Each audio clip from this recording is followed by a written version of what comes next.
ہم تو رکھتے ہیں مسلمانوں کا دین، دل سے ہے خدا میں ختم المرسلین، دل سے ہے خدا میں ختم المرسلین،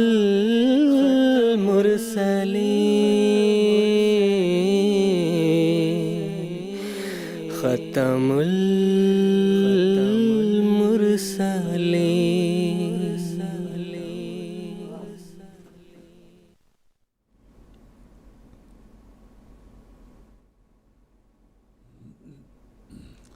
اعوذ باللہ من الشیطان الرجیم، بسم اللہ الرحمن الرحیم۔ ناظرین کرام، السلام علیکم ورحمۃ اللہ وبرکاتہ۔ آج 10 نومبر 2018 ہفتے کا دن ہے۔ انڈیا میں اس وقت رات کے 9:30 بجے ہیں اور جی ایم ٹی کے مطابق اس وقت سحر کے 4 بجے ہیں۔ اور ناظرین، یہ وقت ہے پروگرام راہ ہدیٰ کا۔ قادیان دارالامان سے پروگرام راہ ہدیٰ کی سیریز کے چوتھے اور آخری ایپیسوڈ کے ساتھ اس وقت ہم آپ کی خدمت میں حاضر ہیں۔ پروگرام راہ ہدیٰ کے تعلق سے ہمارے ریگولر ویورز جانتے ہیں کہ یہ پروگرام ایک لائیو ڈسکشن پروگرام ہے اور انٹریکٹیو بھی ہے، یعنی ہم ٹیلی فون لائنز کے ذریعے سے آپ کے سوالات کو بھی سنتے ہیں اور ہمارے علماء کرام جو اس وقت ہمارے پینل میں موجود ہوتے ہیں وہ آپ کے سوالات کے جوابات ہمارے اس پروگرام کے ذریعے سے آپ کی خدمت میں پیش کرتے ہیں۔ ٹیلی فون لائنز کے علاوہ ٹیکسٹ میسیجز، فیکس میسیجز اور ای میلز کی بھی سہولت موجود ہوتی ہے، جن کے ذریعے سے آپ ہمارے اسٹوڈیو کے ساتھ رابطہ کر سکتے ہیں اور اپنے سوالات کو ہم تک پہنچا سکتے ہیں۔ تو ناظرین، آج کے اس پروگرام میں اگر آپ ہمارے ساتھ جڑنا چاہتے ہیں اور اپنے سوالات ہمارے علماء کرام کے پینل میں پیش کر کے ان کے جوابات حاصل کرنا چاہتے ہیں تو ہم سے رابطے کی تفصیل میں امید کرتا ہوں کہ اس وقت آپ اپنے ٹیلی ویژن اسکرین پر ملاحظہ فرما رہے ہوں گے۔ جو ہمارے پروگرام کو ریگولر دیکھتے ہیں وہ جانتے ہیں کہ قادیان سیریز میں جو پروگرام راہ ہدیٰ کے مختلف ایپیسوڈز ہم پیش کر رہے ہیں، اس میں ہم ہستی باری تعالیٰ کے موضوع پر بات کر رہے ہیں۔ گزشتہ ایپیسوڈز میں ہم نے مختلف عقلی اور نقلی دلائل اور سائنسی اعتبار سے مختلف دلائل اور تفاصیل ہم نے آپ کی خدمت میں پیش کی ہے، جس کے ذریعے سے ہم نے یہ کوشش کی ہے کہ خدا تعالیٰ کی جو ہستی ہے اس کو حاصل کرنے اور اس کی معرفت حاصل کرنے کی جستجو جو ہے وہ انسان میں پیدا ہو سکے۔ اس غرض سے ہم یہ مکمل سیریز منعقد کر رہے ہیں اور آج ہماری اس سیریز کا یہ اختتامی ایپیسوڈ ہے۔ آج کے ایپیسوڈ میں خاص طور پر ہم انبیاء علیہم السلام کی سیرت آپ کی خدمت میں پیش کریں گے، جس سے آپ کو واضح طور پر معلوم ہو جائے گا کہ واقعی ایک ایسی ہستی موجود ہے جو انبیاء کرام کی تائید و نصرت کرتی ہے اور ان کو کامیابی اور کامرانی سے نوازتی ہے۔ آج کے اس اہم موضوع پر گفتگو کے لیے جو علماء کرام ہمارے ساتھ اس وقت اسٹوڈیوز میں موجود ہیں، میں ان کا تعارف کروا دیتا ہوں۔ مکرم و محترم مولانا محمد کریم الدین صاحب شاہد ہیں اور ان کے ساتھ تشریف رکھتے ہیں مکرم و محترم مولانا محمد حمید کوثر صاحب۔ دونوں حضرات ہمارے پروگرام کے ریگولر اور پرانے پینلسٹ ہیں۔ میں آپ دونوں حضرات کا پروگرام راہ ہدیٰ میں خیر مقدم کرتا ہوں۔ ناظرین کرام، اللہ تعالیٰ کی ہستی کی سب سے بڑی دلیل دراصل ان مقدس لوگوں کا وجود ہے جن کو اللہ تعالیٰ خود مبعوث کرتا ہے، یعنی خدا تعالیٰ کے انبیاء اور خدا تعالیٰ کے وہ فرشتادے جو اللہ تعالیٰ کا پیغام لے کر اس دنیا میں آتے ہیں اور اللہ تعالیٰ کی ہستی سے دنیا کو روشناس کراتے ہیں اور اس ہستی کے قرب حاصل کرنے کے اسلوب اور طریق دنیا والوں کو سکھاتے ہیں۔ انبیاء کرام کی زندگی ابتدا سے لے کر آخر تک خدا تعالیٰ کے وجود کے لیے ایک جامع دلیل ہوتی ہے۔ ابتدا میں جب ہم دیکھتے ہیں تو بظاہر ایک ایسے وقت میں ان کی پیدائش ہوتی ہے جب دنیا روحانیت سے بالکل عاری ہوتی ہے۔ اس وقت اللہ تعالیٰ ان کی ایسی پرورش کرتا ہے کہ ان کو مختلف برائیوں سے اور دنیا کی جہالتوں سے ان کو محفوظ کرتا ہے۔ قرآن مجید میں اس کی دلیل موجود ہے کہ انبیاء کرام یہ بات دلیل کے طور پر پیش کرتے ہیں کہ فقط لبثت فیکم عمرا من قبلہ، یعنی دعوی نبوت سے پہلے انبیاء کرام کی جو زندگی اس دنیا میں گزرتی ہے وہ خاص طور پر خدا تعالیٰ کی حفاظت میں گزرتی ہے، خدا تعالیٰ کی پرورش میں گزرتی ہے۔ اور جب انبیاء کرام دنیا میں اپنا جو اعلان ہے اس کو پیش کر دیتے ہیں اللہ تعالیٰ کے حکم کی تعمیل میں، اور وہ منصہ شہود میں آ جاتے ہیں، اس وقت بھی اللہ تعالیٰ کی غیر معمولی تائید و نصرت ان کو حاصل ہوتی ہے۔ بظاہر دنیاوی اعتبار سے ان کا کوئی سہارا نہیں ہوتا ہے، بلکہ ساری دنیا اور ان کی قومیں ان کی مخالفت میں کھڑی ہو جاتی ہیں، لیکن باوجود اس کے خدا تعالیٰ اپنی معیت کا ان کو وعدہ دیتا ہے اور اپنی جناب سے ان کی نصرت فرماتا ہے، جس کے ذریعے سے وہ دشمنوں کی جو مختلف سازشیں ان کے خلاف رچائی جاتی ہیں ان کو اللہ تعالیٰ ناکام و نامراد کر دیتا ہے اور انبیاء علیہم السلام کو ان کے مشن میں کامیابی عطا کرتا ہے۔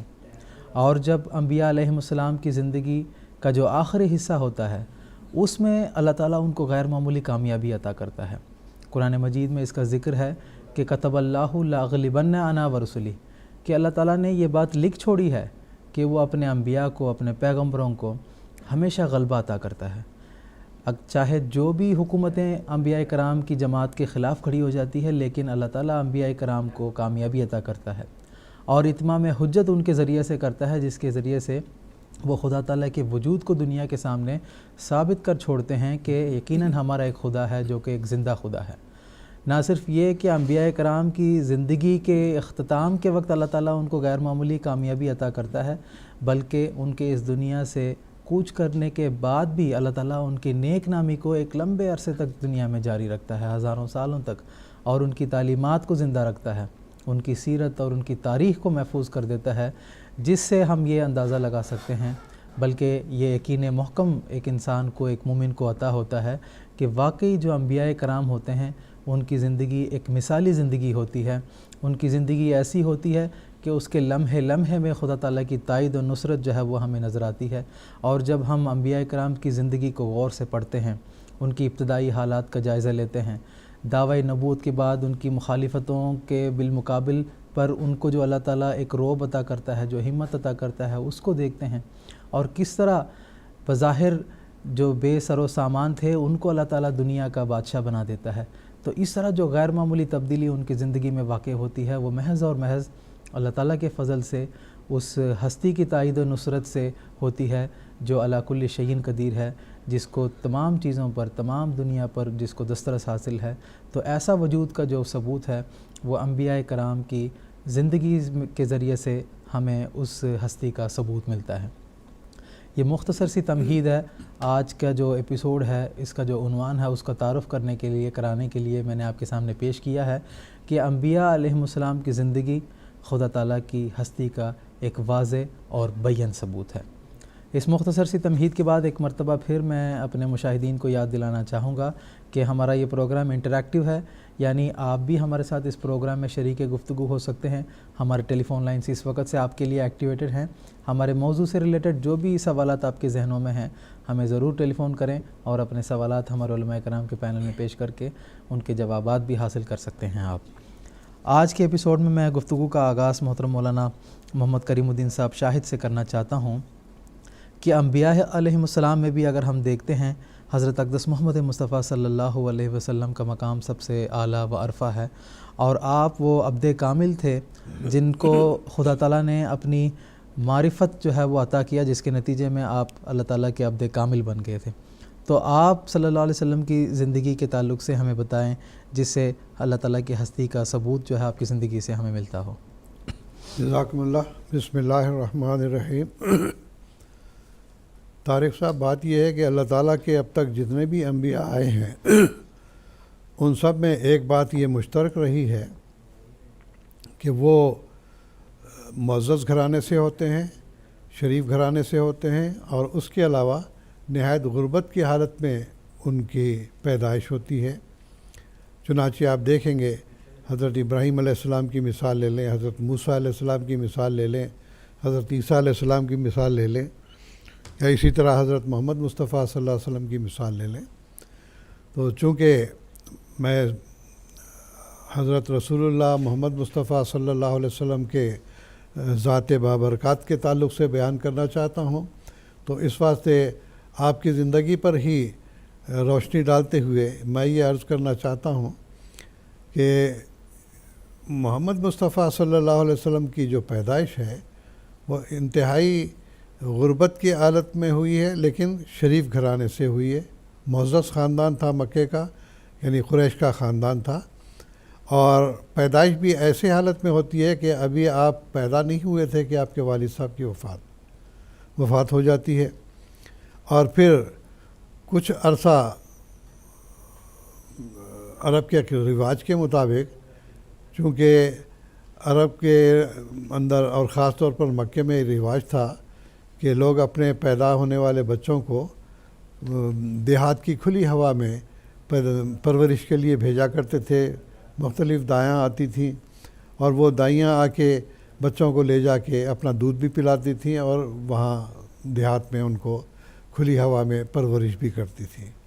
تو جب حضرت صلی اللہ علیہ وسلم کی پیدائش ہوئی تو اس وقت آپ کی غربت کو دیکھتے ہوئے کوئی دائی بھی تیار نہیں ہو رہی تھی کہ آپ کو لے جائے کہ ہمیں ملے گا کیا یہاں سے، لیکن اللہ تعالیٰ نے پرورش کا ذمہ بہرحال لیا ہوا تھا۔ تو وہ دائی حلیمہ تھیں، ان کو سارے مکے میں گھوم پھر کے کوئی بچہ نہیں ملا، تو آخر کار وہ حضرت محمد مصطفیٰ صلی اللہ علیہ وسلم کو لے جانے پر رضامند ہوئی اور وہ پھر اپنے ساتھ لے گئی۔ تو وہاں پر جا کے کچھ عرصہ آپ رہے اور کھلی ہوا میں آپ پرورش پاتے رہے۔ کچھ عرصے کے بعد پھر جب آپ واپس اپنی والدہ کے پاس آئے ہیں تو والدہ کا سایہ بھی آپ کے سر پر زیادہ دیر نہیں رہا، 6-7 سال کی عمر تھی کہ آپ کی والدہ کی بھی وفات ہو گئی۔ تو آپ کے پھر دادا نے پرورش کی، پھر آپ کے چچا نے پرورش کی، تو اس عالم میں، غربت کے عالم میں آپ کی پرورش ہوتی ہے، اور پھر آہستہ آہستہ یہ نوجوانی کے عالم میں آتے ہیں۔ اور چونکہ آپ بالکل ان پڑھ تھے اور پڑھنا لکھنا نہیں جانتے تھے، تو عام قریش کے جو قبائل تجارت کے لیے ملک شام وغیرہ جایا کرتے تھے، ان کے ساتھ بھی آپ نے جانا شروع کر دیا، اور آخرکار ان دنیاوی جھنجھٹوں سے آپ کا دل اوب گیا۔ دنیا کی جو حالت آپ نے دیکھی، خاص طور پر جو عرب تھے، یہ تو یوں سمجھیے کہ ان کے اندر نہ کوئی ضابطۂ اخلاق تھا، نہ کوئی قانون تھا۔ چوری ڈکیتی کرنا، شراب نوشی کرنا، زناکاری کرنا، ہر قسم کی بدی تھی۔ بلکہ نہ صرف عرب میں بلکہ قرآن مجید نے بیان کیا کہ جب حضور صلی اللہ علیہ وسلم کی بعثت عمل میں آئی ہے تو ظہر الفساد فی البر والبحر، یہ عالم تھا کہ پوری دنیا میں ہی اخلاقی اعتبار سے، روحانی اعتبار سے دنیا بگڑ چکی تھی۔ ایسے عالم میں آپ کو یہ خیال پیدا ہوا کہ اس دنیا کا جو اب ضابطۂ اخلاق ہے ایسا ہونا چاہیے کہ جس کے اندر شرافت کی زندگی گزاری جائے، لوگ ایک دوسرے کا احترام کرنا سیکھیں، اور اسی طرح سے ایک دوسرے کے ساتھ محبت کا سلوک ان کے اندر پیدا ہو، نفرت کے جذبات ختم ہو جائیں۔ تو آپ نے علیحدگی میں جانا شروع کر دیا۔ اسی اثنا میں آپ کی شادی بھی عمل میں آ گئی تھی۔ حضرت خدیجہ رضی اللہ تعالیٰ عنہ بڑی مالدار خاتون تھیں، انہوں نے آپ کی امانت اور دیانت کو مد نظر رکھتے ہوئے آپ کو تجارتی قافلوں میں جو بھیجا، اور آپ کے غلام نے آ کے بتایا کہ آپ نے انتہائی شرافت کے ساتھ اور ایمانداری کے ساتھ تجارت کی ہے، تو اس صورت میں آپ نے نکاح کا پیغام دیا، حالانکہ وہ خود بیوہ تھیں۔ حضرت صلی اللہ علیہ وسلم نے اپنے چچا کی رضامندی سے شادی بھی کر لی، لیکن دنیاوی مال و دولت کی طرف آپ کی کوئی نظر نہیں تھی، بلکہ جب آپ کی شادی ہوئی ہے تو حضرت خدیجہ رضی اللہ تعالیٰ عنہ سے آپ نے کہا کہ اگر آپ اجازت دیں، انہوں نے کہا یہ سارا مال اور دولت آپ کے سپرد ہے، جیسا چاہیں آپ استعمال کریں۔ سب سے پہلے آپ نے اپنے غلام آزاد کر دیے، پھر جو مال و اسباب تھا اس کچھ تو تجارت کے لیے رکھا اور کچھ اکثر جو ہے غربا میں تقسیم کر دیا، اور آپ کا دل دنیا داری سے بالکل اچاٹ تھا۔ تو مکے سے کچھ فاصلے پر ایک بہت ویران غار تھی جس کو غار حرا کہا جاتا ہے، تو آپ نے اس جگہ کو منتخب کیا، وہاں جا کر آپ ہمیشہ عبادت میں مصروف رہتے، اللہ تعالیٰ کی طرف توجہ آپ کی ہوتی، اور یہی آپ کی خواہش تھی کہ دنیا کس طرح روحانیت کی طرف آئے، کس طرح خدا واحد کے قدموں میں یہ جھکے، کس طرح اللہ تعالیٰ کے یہ پرستار بنے۔ تو یہ دھن آپ کو تھی، اور جب آپ کی عمر 40 سال ہوئی تو اللہ تعالیٰ کی طرف سے آپ پر وحی نازل ہونا شروع ہوئی۔ وحی نازل ہونے والے فرشتہ جبرائیل جسے ہم کہتے ہیں، انہوں نے آ کے پہلے ان کو دیا کہ اقرأ بسم ربک الذی خلق، جو سورۃ اقرأ آتی ہے وہ شروع ہوئی۔ آپ بڑے گھبراہٹ کے عالم میں حضرت خدیجہ کے پاس آئے اور کہنے لگے کہ مجھے بڑی گھبراہٹ ہو رہی ہے، اڑا دو۔ اس وقت حضرت خدیجہ نے پوچھا کہ آخر بات کیا ہے، انہوں نے بتایا کہ ایک ایسا مجھے نظارہ نظر آیا ہے کہ میں بڑا ڈرتا ہوں اپنی جان پر۔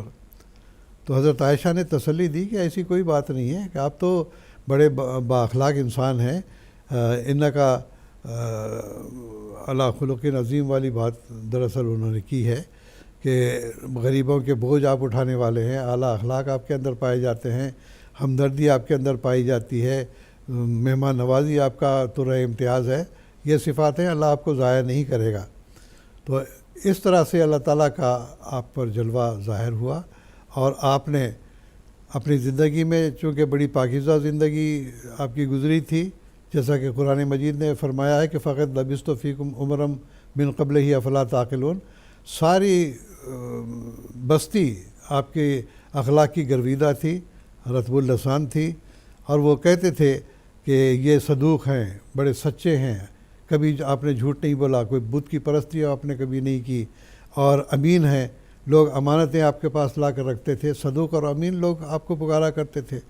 لیکن جب آپ نے نبوت کا دعویٰ کیا تو سارے کے سارے بالکل آپ کے مخالف ہو گئے۔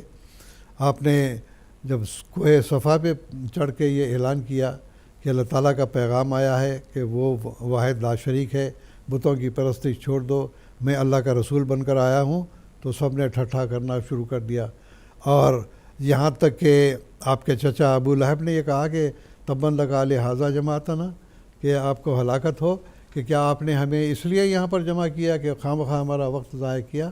تو بہرحال ایسے وقت میں آپ کو شدید تکالیف دینی شروع کر دی۔ آپ خانہ کعبہ میں عبادت کے لیے جاتے تو وہاں پر اونٹ کی اوجھڑی لا کر آپ کے اوپر رکھ دی جاتی تھی، بڑی تکالیف آپ کو دی گئی، کہاں تو صدوق اور امین کہتے تھے، اور کہاں یہ کہ آپ کو تکالیف کا سلسلہ شروع۔ جو آپ کے ماننے والے تھے ان میں سے کچھ غلام تھے، کچھ آزاد تھے۔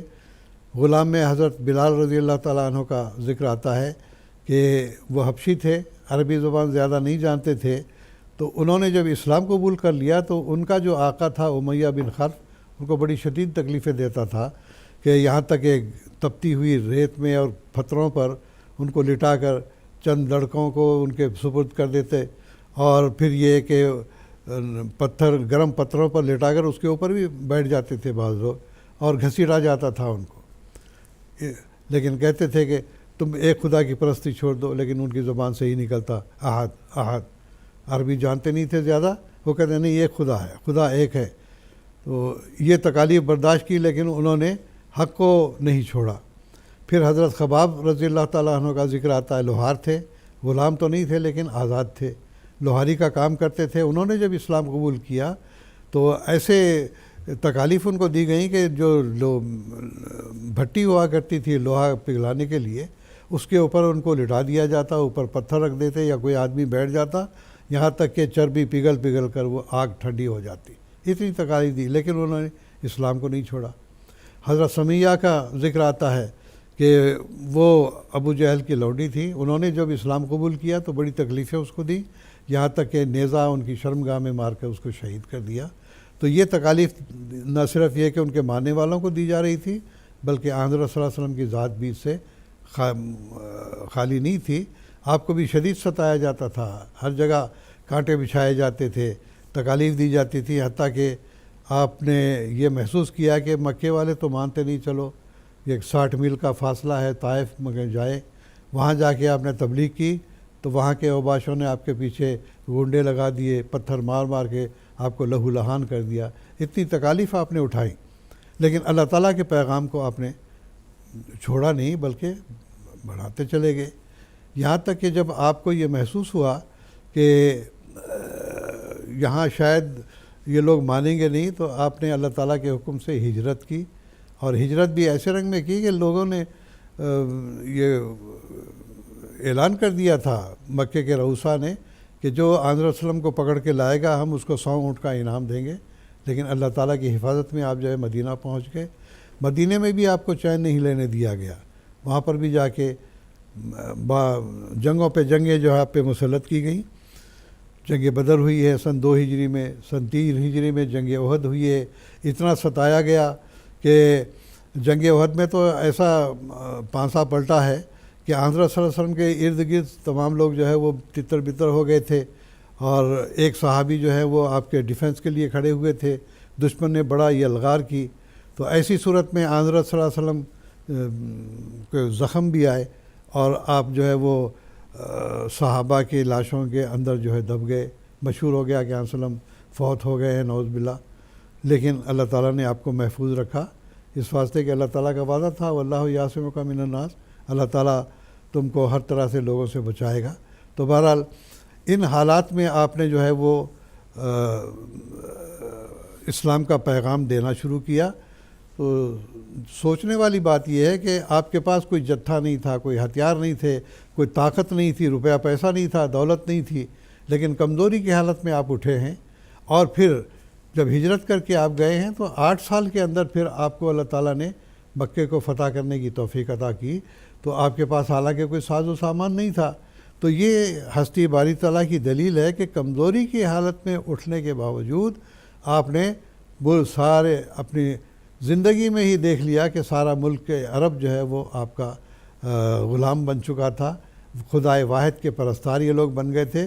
پھر وہ صحابہ جو کہ کسی زمانے میں شراب نوشی کرتے تھے، خون ریزی کیا کرتے تھے، بد اخلاق ہوا کرتے تھے، جب آپ کی صحبت میں آئے ہیں تو ایسے کندن بن گئے وہ کہ خدا تعالیٰ کی طرف ان کی توجہ ہو گئی۔ کچھ یہ کہ 5 وقت وہ شراب پیا کرتے تھے، 5 وقت نماز کے عادی وہ بن گئے۔ اللہ تعالیٰ کی راہ میں انہوں نے خرچ کرنا شروع کر دیا، اپنے اموال دے دیے، جانیں قربان کر دیں، لیکن اسلام کو نہیں چھوڑا، اور انہی قربانیوں کا نتیجہ ہے کہ جس کے نتیجے میں اسلام آہستہ آہستہ پھیلنا شروع ہوا۔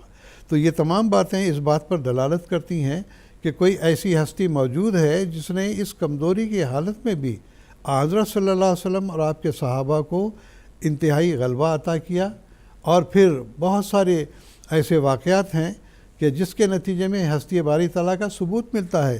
حضرت صلی اللہ علیہ وسلم نے بے شمار نشانات دکھائے، اور باوجود کمزور ہونے کے ہر جنگ میں آپ کو فتح نصیب ہوئی، یہاں تک کہ فتح مکہ کے بعد بھی بنو حوازن نے جب تیر اندازی کی ہے تو سارا لشکر تتر بتر ہو گیا تھا۔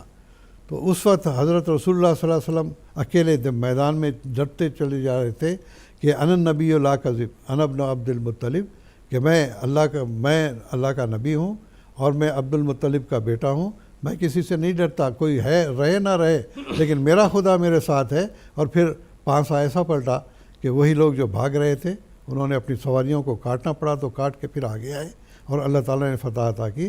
تو بہرحال بڑے بڑے بادشاہوں تک بھی آپ نے خطوط لکھے، اور اللہ تعالیٰ کا یہ جو غلبہ ہے، کمزوری کی حالت میں اٹھے اور پھر اللہ تعالیٰ نے آپ کو غلبہ عطا کیا، اور آپ نے یہ پیشگوئی کی تھی کہ آخر کار میں غالب آؤں گا، جیسا کہ آپ نے بیان کیا کتب اللہ لاغلبن انا ورسلی۔ تو اس لحاظ سے باوجود اس کے کہ ساز و سامان پورے مشرکین کے پاس تھے، جتھا ان کے پاس تھا، یہاں تک کہ سن 5 ہجری میں جنگ احزاب جو ہوئی ہے، پورے قبائل کو انہوں نے ایسا بھڑکایا تھا، مدینے کا محاصرہ کر لیا تھا، لیکن اللہ تعالیٰ نے وعدہ کیا تھا، لہٰذا آپ کو اس رنگ میں اللہ تعالیٰ نے حفاظت کی کہ مدینے کا محاصرہ کرنے والے ایسے ہڑبڑا کر بھاگے ہیں، آندھی آئی، طوفان آیا، اور اس کے نتیجے میں لشکر تتر بتر ہو گیا۔ تو یہ سب اللہ تعالیٰ نے اپنے ہاتھ سے کیا، اور اللہ تعالیٰ کا ہاتھ آپ کے پیچھے تھا۔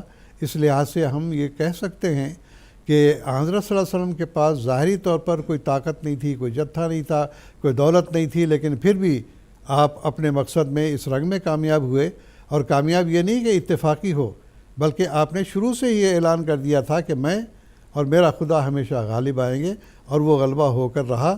اور یہ اس بات کا ثبوت ہے کہ واقعی کوئی ایسی مقتدر ہستی ہے جس نے حضرت صلی اللہ علیہ وسلم اور آپ کے صحابہ کی تائید کی، ورنہ آپ ظاہری حالات میں آپ کو ایسی فتح نصیب ہونا اور ایسا غلبہ ہونا ناممکن تھا۔ جزاکم اللہ تعالیٰ حسن جزا۔ کچھ ٹیلی فون کالرز اس وقت ہمارے ساتھ جڑے ہوئے ہیں، ان سے بھی بات کرنے کی کوشش کرتے ہیں۔ سب سے پہلے انڈیا سے مکرم فضل احمد صاحب ہیں جو اس وقت ہمارے ساتھ ٹیلی فون لائن پر جڑے ہوئے ہیں، ان سے بات کرنے کی کوشش کرتے ہیں۔ السلام علیکم ورحمۃ اللہ، فضل احمد صاحب۔ وعلیکم السلام ورحمۃ اللہ وبرکاتہ۔ آپ سب کو خاکسار کی طرف سے السلام علیکم ورحمۃ اللہ وبرکاتہ۔ خاکسار تیماپور سے ہے۔ خاکسار کا سوال یہ ہے کہ تخلق باخلاق اللہ سے خدا کی کون سی صفات مراد ہے؟ ٹھیک ہے جناب، جزاکم اللہ، شکریہ۔ محترم مولانا حمید کوثر صاحب سے درخواست ہے۔ اس بارے میں عرض یہ ہے کہ اللہ تعالیٰ کی جتنے بھی صفات ہیں اس کا ہر انسان سے کسی نہ کسی رنگ میں تعلق ہوتا ہے۔ اب مثال کے طور پہ ہم بنیادی طور پہ سورہ فاتحہ کی 4 صفات کو لیتے ہیں، رب العالمین، رحمان، رحیم، مالک یوم الدین۔ اب اس کے اندر رب کا لفظ ہے رب العالمین۔ اب ایک انسان اپنے دائرے میں اپنے بچوں کی بھی تربیت کر رہا ہوتا ہے، اپنے بچوں کو بھی پال رہا ہوتا ہے۔ یہ ایک محدود دائرے کے اندر یہ اللہ تعالیٰ کی صفت ہے کہ جیسے اللہ تعالیٰ ربوبیت کر رہا ہے، اسی طرح تم اپنے بچوں کی، اپنے محتاجوں کی وہ ربوبیت کا اسی طرح تم پالنے کے۔ اور عربی میں عام طور پہ رب البیت کہا جاتا ہے۔ اس کا مطلب یہ ہے کہ گھر کو چلانے والا والد کو کہا جاتا ہے، یا ربۃ البیت والدہ کو کہا جاتا ہے کہ اس طرح ان کی تربیت کرو جیسے اللہ تعالیٰ مخلوق خدا کی کر رہا ہے۔ اسی طرح رحمان، یہ بھی ایک محدود چیز ہے کہ رحم کرنا سیکھو۔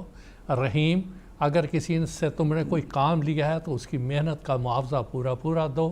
مالک، اگر تمہارے ماتحت کچھ نوکر ہیں، کچھ تمہارے ماتحت کارکنان ہیں، کچھ تمہارے ماتحت اور لوگ ہیں، ان کے ساتھ بھی تمہارا وہی سلوک ہونا چاہیے جو اللہ تعالیٰ کا ہے۔ اللہ تعالیٰ کی صفت ہے غفور، یعنی معاف کرنا سیکھو، عفو یعنی درگزر کرنا سیکھو۔ تو یہ تمام صفات جو اللہ تعالیٰ کی ہیں، ہر انسان میں کسی نہ کسی رنگ میں یہ محدود طور پہ اس کو یہ صفات دی جاتی ہیں، اور اسی کو تخلق باخلاق اللہ کہا جاتا ہے کہ اللہ تعالیٰ کی ان صفات کو اپنانے کی کوشش کرنا۔ جزاکم اللہ تعالیٰ احسن جزا۔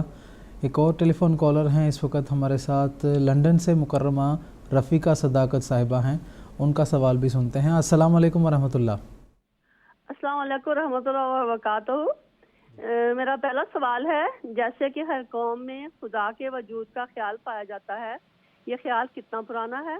لوگوں میں سب سے پہلے خدا کا خیال کب اور کس طرح پیدا ہوا، اور یہ کہ واقعی کوئی خدا ہے، اور پھر خدا کی پرستش کرنے کا خیال کیوں آیا؟ اور میرا دوسرا سوال ہے، خدا تعالیٰ کے سب کام حکمت کے تحت ہوتے ہیں، اس کی کیا وضاحت ہے؟ اور انبیاء کرام کی زندگیوں کے حوالے سے اس کی کیا مثالیں ہیں؟ یہ عمل خدا تعالیٰ کی کس چیز کی غمازی کرتا ہے؟ جزاکم اللہ، شکریہ۔ محترم مولانا محمد کریم الدین صاحب شاہد سے درخواست ہے۔ محترمہ، بات یہ ہے کہ اللہ تعالیٰ نے جب مخلوق کو پیدا کیا تو قرآن مجید میں اس کا ذکر آتا ہے کہ اللہ تعالیٰ نے انسان کی فطرت میں اپنی ہستی کا ثبوت رکھا ہے کہ وہ خود اس بات کو فطری طور پر جانتا ہے کہ میری جو پیدائش ہوئی ہے وہ کیسے ہوئی ہے۔ اگر انسان اس پر غور کرے تو وہ خود محسوس کرتا ہے کہ یہ خود بخود یہ نہیں ہوا، بلکہ ایک حکمت کے تحت اللہ تعالیٰ نے جو ہے وہ مجھے پیدا کیا ہے، اور کوئی بالا ہستی ایسی موجود ہے کہ جس نے ہم سب کو پیدا کیا ہے، یہ دنیا پیدا کی ہے۔ اور سب سے بڑی بات یہ ہے کہ لا تدرکہ الابصار وہو یدرک الابصار، جیسا کہ قرآن مجید میں بیان کیا، اللہ تعالیٰ خود رہنمائی کرتا ہے۔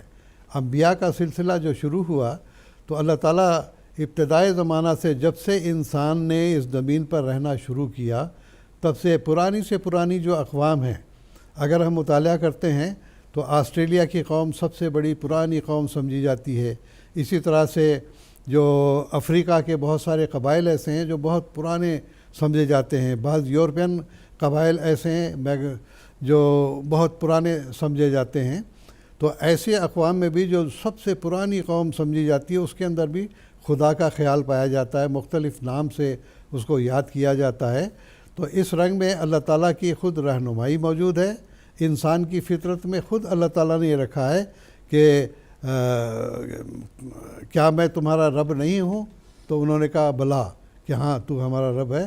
تو یہ ہم شہادت دیتے ہیں، گواہی دیتے ہیں کہ تو ہمارا رب ہے۔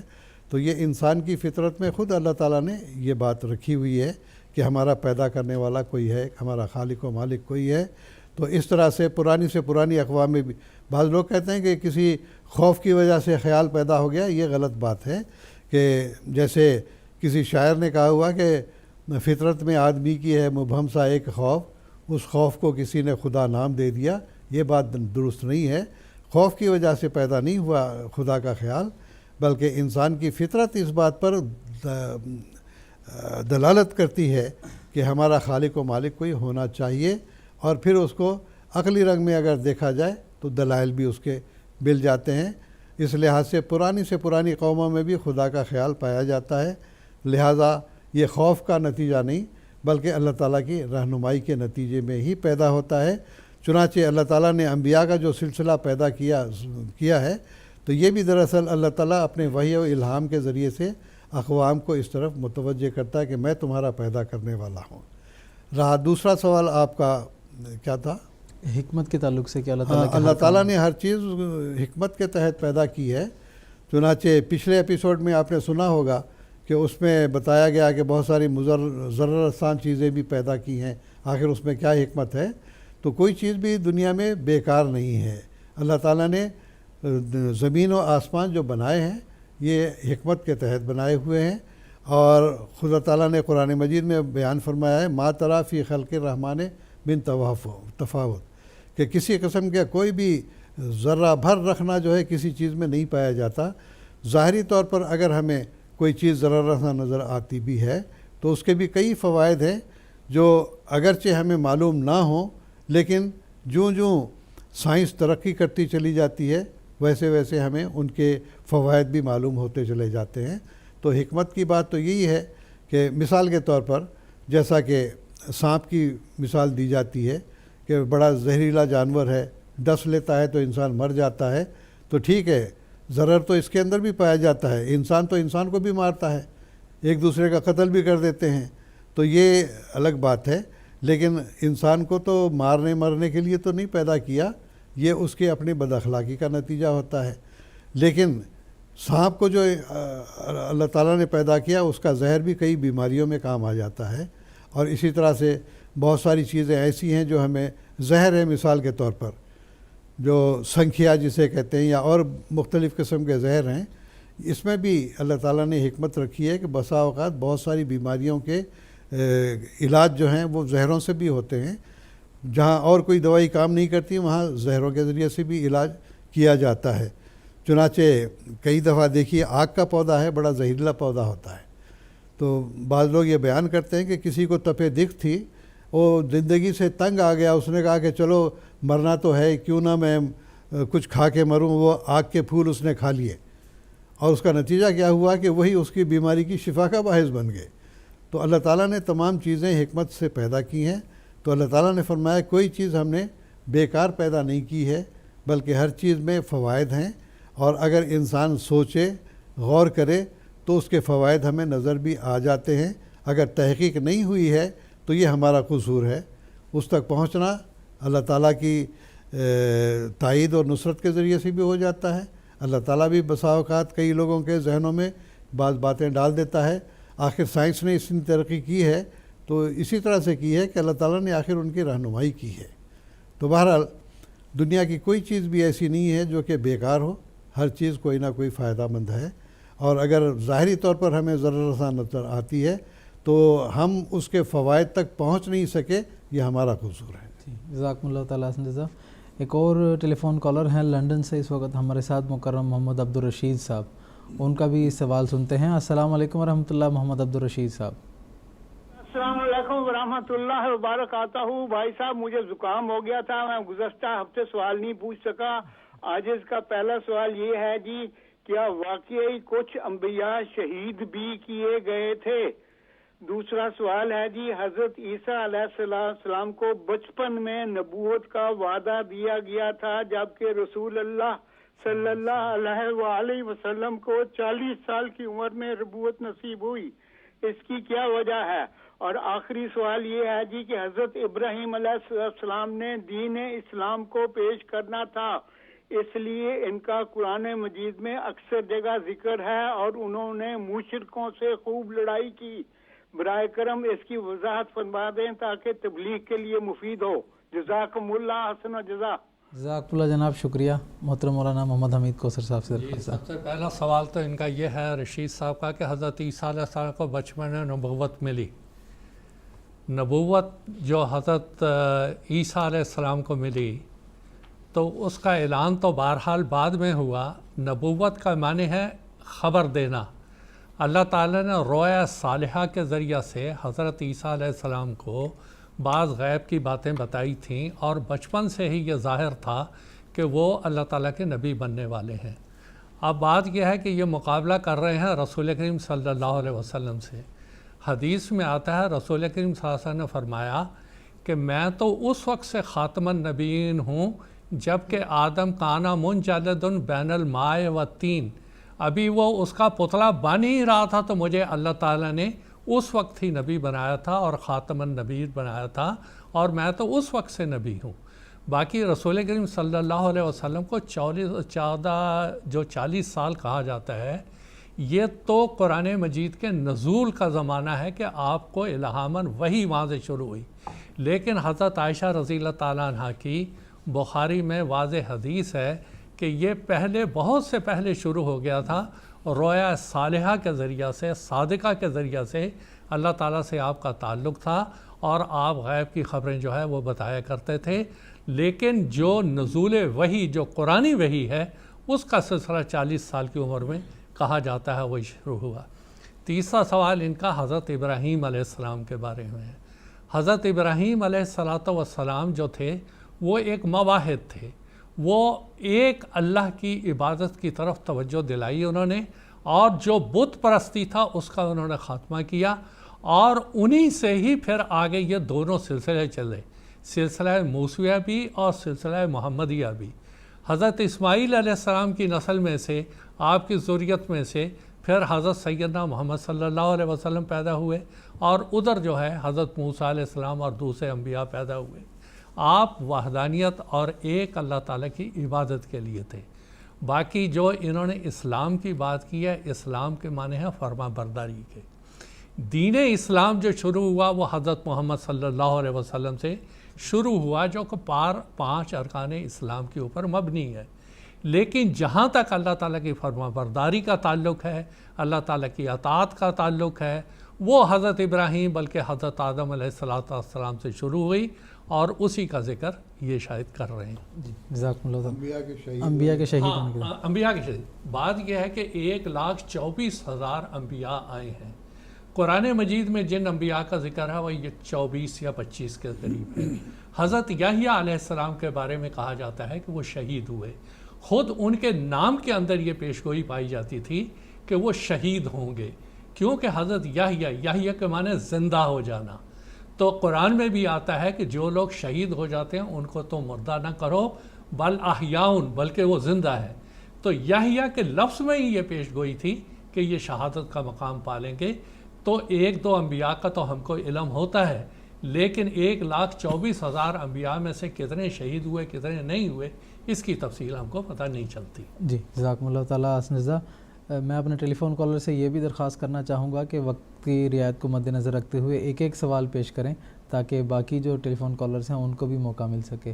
اس وقت بنگلہ دیش سے مکرم عارف الزمان صاحب ہمارے ساتھ ٹیلی فون لائن پر موجود ہیں، ان سے بات کرنے کی کوشش کرتے ہیں۔ السلام علیکم ورحمۃ اللہ، عارف الزمان صاحب۔ عارف الزمان بول رہا ہوں، السلام علیکم۔ وعلیکم السلام ورحمۃ اللہ وبرکاتہ۔ وعلیکم السلام ورحمۃ اللہ وبرکاتہ۔ میرا پہلا سوال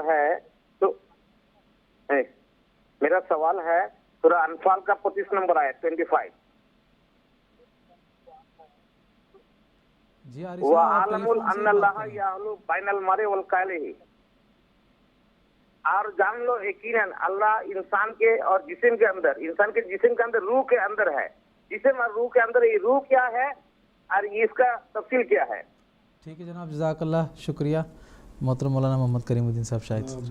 عارف الزمان صاحب، بات یہ ہے کہ اللہ تعالیٰ تو ہر جگہ موجود ہے اور اس کے اثرات بھی ہر جگہ ہم محسوس کر سکتے ہیں۔ تو یہاں پر جو اللہ تعالیٰ نے فرمایا وَعَلَمُوا أَنَّ اللَّهَ يَحُولُ بَيْنَ الْمَرْءِ وَقَلْبِهِ، اس کا مطلب یہ ہے کہ اللہ تعالیٰ انسان اور اس کے دل کے درمیان حائل ہوتا ہے۔ تو مطلب یہ ہے کہ ہمیشہ اس بات کو ملحوظ رکھنا چاہیے کہ اللہ تعالیٰ ہمیشہ ہمارا نگران ہے، ہمیشہ ہمیں دیکھ رہا ہے، چاہے وہ کسی قسم کی بھی کا کام انسان کر رہا ہو۔ تو ایسی صورت میں انسان کو یہ خیال رکھنا چاہیے کہ اللہ تعالیٰ ہمیں دیکھ رہا ہے۔ تو یہ گویا کہ اللہ تعالیٰ کی ہستی کے ثبوت کے طور پر ہم پیش کرتے ہیں۔ تو یہ دراصل اللہ تعالیٰ نے بیان کیا کہ ہمیشہ یہ تمہارے ذہن میں خیال ہونا چاہیے کہ انسان اور اس کے دل کے درمیان خدا تعالیٰ کی بھی ہستی ہے، اور اس کو مد نظر رکھتے ہوئے ہر کام ہونے چاہیے۔ جزاکم اللہ تعالیٰ حسن جزا۔ اب ہم پروگرام کو آگے بڑھاتے ہیں، اور محترم مولانا محمد حمید کوثر صاحب سے ہمارا یہ سوال ہے کہ قرآن مجید اللہ تعالیٰ کا کلام ہے، اور قرآن مجید کو ہستی باری تعالیٰ کے ایک واضح اور بیان ثبوت کے طور پر پیش کیا جاتا ہے، تو اس حوالے سے میں آپ سے تفاصیل جاننا چاہوں گا کہ قرآن مجید کو کس طرح ہم ہستی باری تعالیٰ کے ثبوت کے طور پر، اور ایک علام الغیوب خدا تعالیٰ کی طرف سے نازل کی گئی کتاب ہے، یہ ہم کس طرح دنیا کے سامنے پیش کر سکتے ہیں؟ کہ اس کے جواب میں عرض یہ ہے کہ سب سے پہلی بات یہ ہے کہ قرآن مجید یہ سن 610 عیسوی سے، اس کا 20 اگست سن 610 عیسوی سے اس کا نزول شروع ہوا، اور رسول کریم صلی اللہ علیہ وسلم کی وفات 26 مئی 632 میں ہوئی، یعنی یہ 22-23 سال کے عرصے میں یہ قرآن مجید نازل ہوا۔ 7ویں صدی عیسوی میں یہ نزول ہوا۔ اب یہ جو ہوا یہ 77,934 الفاظ پر مشتمل یہ قرآن مجید ہے۔ 114 اس کی صورتیں ہیں، سب سے بڑی صورت سورہ بقرہ اور سب سے چھوٹی صورت سورہ کوثر ہے۔ اللہ تعالیٰ قرآن مجید میں ہی ایک واضح بات بتاتا ہے، وَإِن كُنتُمْ فِي رَيْبٍ مِّمَّا نَزَّلْنَا عَلَىٰ عَبْدِنَا فَأْتُوا بِسُورَةٍ مِّن مِّثْلِهِ، کہ یہ قرآن مجید یہ اللہ تعالیٰ کی طرف سے نازل شدہ ہے، جو حضرت محمد مصطفیٰ صلی اللہ علیہ وسلم پر نازل ہوا۔ اگر تم یہ سمجھتے ہو یہ علام الغیوب کی طرف سے نہیں ہے، یہ کسی محمد صلی اللہ علیہ وسلم نے خود بنایا ہے، اور اس کے پیچھے اللہ تعالیٰ کی ذات نہیں ہے، اور یہ انسان کی استطاعت میں ہے یہ قرآن بنانا، تو ہم تمہیں چیلنج کے طور پہ کہتے ہیں کہ فاتو بصورت، چھوٹی سی صورت سورہ کوثر ہے، 3 آیات ہیں، اس کے برابر تم کوئی صورت لے کے آؤ تو ہم مان لیں گے کہ یہ انسان کی استطاعت میں تھا قرآن مجید بنانا۔ یہ علام الغیوب اس ہستی کی طرف اشارہ نہیں کرتا جس نے یہ اتارا ہے۔ 1400 سال میں کسی کا ایسی آیات نہ بنا سکنا یہ واضح ثبوت ہے کہ اللہ تعالیٰ موجود ہے، اس کی طرف سے یہ قرآن مجید نازل ہوا، اور یہ قائم اور دائم ہے۔ کسی انسان کے بس میں نہیں کہ قرآن مجید کی چھوٹی سی صورت کے مقابلے میں کوئی صورت بنا سکے۔ ایک تو پہلی بات اللہ تعالیٰ کی موجودگی کی، اللہ تعالیٰ کے ہونے کی یہ ہے۔ دوسری بات یہ کہ قرآن مجید میں جو ذکر ہوا ہے، میں بہت سی باتیں ہیں وہ چھوڑتے ہوئے 1-2 باتوں کا ذکر کرتا ہوں۔ ایک ہستی سیدنا محمد صلی اللہ علیہ وسلم کو مدینہ میں یہ بتا رہی تھی کہ بعض انکشافات ایجادات ہیں جو مستقبل میں ہونے والے ہیں۔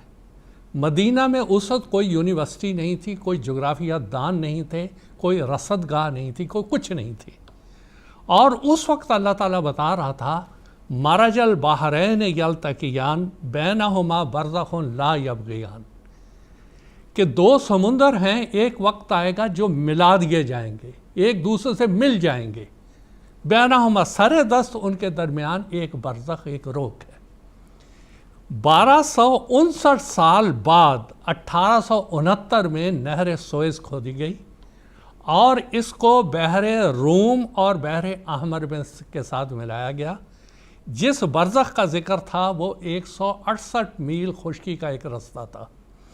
جب اس کو بنایا گیا 150 میٹر اس کی چوڑائی ہے، 18 میٹر اس کی گہرائی ہے، اور یہ ساری کی ساری برزخ دیکھیں 1269 سال پہلے اللہ تعالیٰ بتا رہا ہے کہ 2 سمندر ہیں، ان کے درمیان ایک برزخ ہے۔ مجھے اس نہر میں سفر کرنے کا موقع ملا ہے، دیکھ کے انسان حیران رہ جاتا ہے، ادھر بحر احمر ہے اور ادھر بحر روم ہے، 168 میل کا یہ فاصلہ ہے۔ اس وقت ایک خدا محمد صلی اللہ علیہ وسلم کو بتا رہا تھا کہ یہ دونوں سمندر آپس میں مل جائیں گے، یہ بیچ کی برزخ جو ہے یہ ختم ہو جائے گی۔ یہ کون تھا جو محمد صلی اللہ علیہ وسلم کو بتا رہا تھا؟ یہ کون تھا جو آپ کو مطلع کر رہا تھا؟ اور بین ہی اس طرح سے وہ پورا ہو جاتا ہے۔ اور اس کے بعد اللہ تعالیٰ فرماتا ہے کہ دیکھو ایک تو نہر سوئز اور دوسری نہر پاناما، اس کا بھی اسی طرح کا ہی ہے، بحر اوقیانوس اور بحر الکاہل کو دونوں کو ملا کے وہ جو بیچ کی روک تھی وہ ساری کی ساری ختم ہو گئی۔ اور اللہ تعالیٰ نے ایک علامت یہ بتائی کہ اس میں سے موتی اور جواہرات نکلیں گے، وہ بھی ان دونوں ساحلوں پر بے شمار موتی اور جواہرات ملتے تھے اور ملتے ہیں، اور پھر کشتیاں ہیں جو اس کے اندر سے جاتی ہیں۔ اب یہ پیش گوئی کا 1250 سال پہلے نبی کریم صلی اللہ علیہ وسلم کے ذریعہ قرآن مجید میں اس کا ذکر آ جانا، یہ اس بات کی دلیل ہے کہ اللہ تعالیٰ ہی تھا جو رسول کریم صلی اللہ علیہ وسلم کو یہ باتیں بتا رہا تھا، اور اپنے وقت پر بعینہ ہی یہ پیش گوئی پوری ہوئی۔ دوسری بات، قرآن مجید 3 باتوں کا ایک جگہ ذکر کرتا ہے، رب المشرق والمغرب، رب المشرقین و رب المغربین، فلا اقسم برب المشارق والمغارب۔ وہ مشرق کا بھی رب ہے، وہ مغرب کا بھی رب ہے، وہ 2 مشرقوں کا بھی رب ہے، وہ 2 مغربوں کا بھی رب ہے، وہ بہت سی مشرقوں کا بھی رب ہے، بہت سی مغربوں کا بھی رب ہے۔ اب ایک عجیب سی بات ہے کہ پہلے 1 مشرق 1 مغرب، پھر 2 مشرق پھر 2 مغرب، پھر بہت سے مشرق پھر بہت سے مغرب، یہ کیا بات ہے؟